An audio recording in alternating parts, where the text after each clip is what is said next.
Okay, here's the thing. I've just gotten back from seeing Thunderbolts in theaters for the first time, and when I tell you that this movie was exactly what I needed. Okay? So, this movie, first and foremost, how dare you not stand up straight? This is the rudest thing anyone has ever done to me.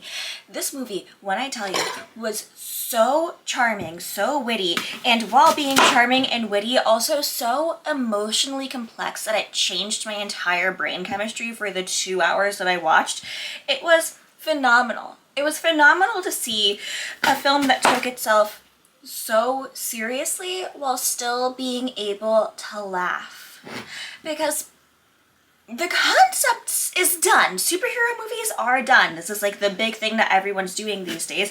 And because this is the big thing that everyone is doing these days, it also makes it harder to make it original. And Thunderbolts, in and of itself, when I was describing it to my mom who went to see the movie with me, because I have no friends, I have multiple friends, it's just not all of my friends are big Marvel fans, at least not the ones who live nearby. The ones who live nearby don't care about movies as much as I care about movies, which I respect. I do. I respect it. I have a hard time respecting it, but I respect it. So I take my mom, who doesn't really care about movies, but who doesn't really care about Marvel, but who will listen to me when I talk to her about them because she loves me and she's my mom. So I take her to see these movies. And I open up while we're driving to the theater with the important things. Yes, that is Amy from Little Women. The guy who looks kind of familiar but you can't place, he is Bill Pullman's super cute son. The guy in the Captain America uniform is the son of Goldie Hawn and Kurt Russell. It's the important stuff that you have to list, you know? Oh, and actually, I forgot the most important one. Yes, that is Julia Louis-Dreyfus. Please don't hit me and go, do you see her? I see her. I knew she'd be in the movie.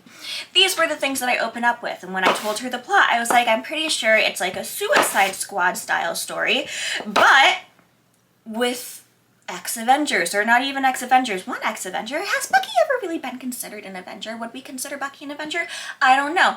But we're going in decently blind. I'm seeing the trailers, I know what's coming, but I also don't know what's coming. And I'm so happy I went in as blind as I did. I'm not someone who's really that afraid of spoilers, but this movie was doing such a good job of trying not to spoil things for me, like who Bill is, and why everyone's being put together, and who's trying to kill them, that I let myself go in as blind as possible. And I'm gonna do the same for you. I'm not gonna give a huge amount of spoilers in this video. What I am going to say, this is my late night snack because I forgot to eat dinner. I had like a really, really late 5 o'clock lunch, which for many people would be dinner. My dinner is usually at 7, at 8, at 9, it's 10. I'm not gonna have a full dinner. I'm gonna have an apple, I'm gonna have a Capri Sun, and I'm gonna have the thing that my mom's making in the other room. We own a house together, we're roommates, she's cooking a full meal tonight of some of our leftovers. What was I saying? But this movie was so unique and so original while taking the concept of A24, sure. The concept of you're going into a movie, you're expecting one thing, you get some twists, all that. The concept of like having a dark, edgier vibe, sure. The concept of ragtag team has to work together. But what stunned me and what pulled me in and what makes me think that this could almost possibly be the first Oscar win for Marvel if they're willing to play their cards right come Oscar season, which who knows if they will, who knows if they will.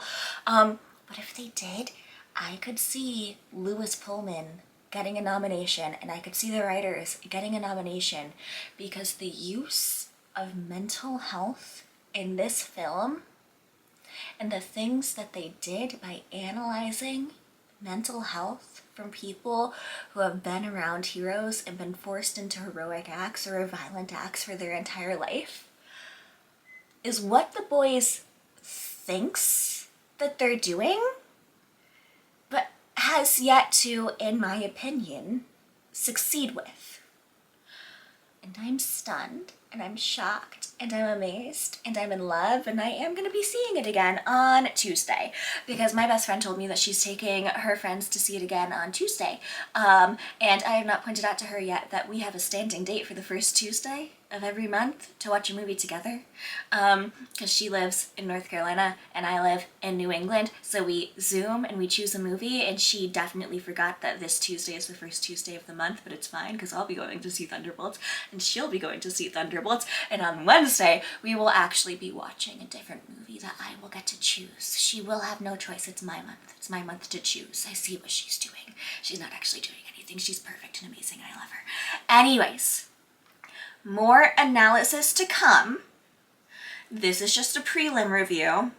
And the prelim review is that Florence Pugh can do anything. And Sebastian Stan is back to being hot. I know what you're thinking, Jack, he's always been hot. Yes, he's always been hot. He's always been Sebastian Stan. He was Carter Bazin. He was Bucky. He was the other things. But then he played Donald Trump.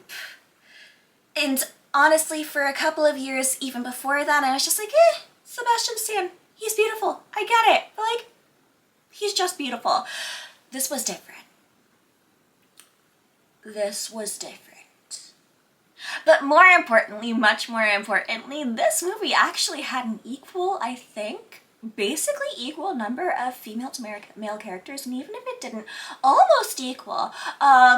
The women were still basically the more important characters the entire time, and it was stunning, it was amazing, and the chemistry was phenomenal, off the charts, amazing, perfect, wonderful, and Florence Pugh, I cannot emphasize this enough, is perfect. Oh, and the chick who played Mal, whose name was on the tip of my tongue 20 seconds ago and is now gone, I told my mom in 10 years she's going to be a really, really, really big deal. And my mom was like, 10? Make it 5. And I'm like, no, she's playing the long game. In 5 years, she's going to be a big deal. In 10 years, she's going to have multiple Oscar, noms at least, or, different noms of different kinds under her belt, because I knew her from 5 years ago when she was in that Daniel Radcliffe Steve Buscemi show as the most interesting character in every season. And now she's here in a Marvel story, being one of the most noticeable, interesting people on the screen with honestly a small part. 10 years. You give her 10 years, she'll dominate. Okay? Anyways, Apple. Capri Sun. Leftovers. Gonna go eat. Just like this movie ate. What? Okay, I don't know why I said that. Bye!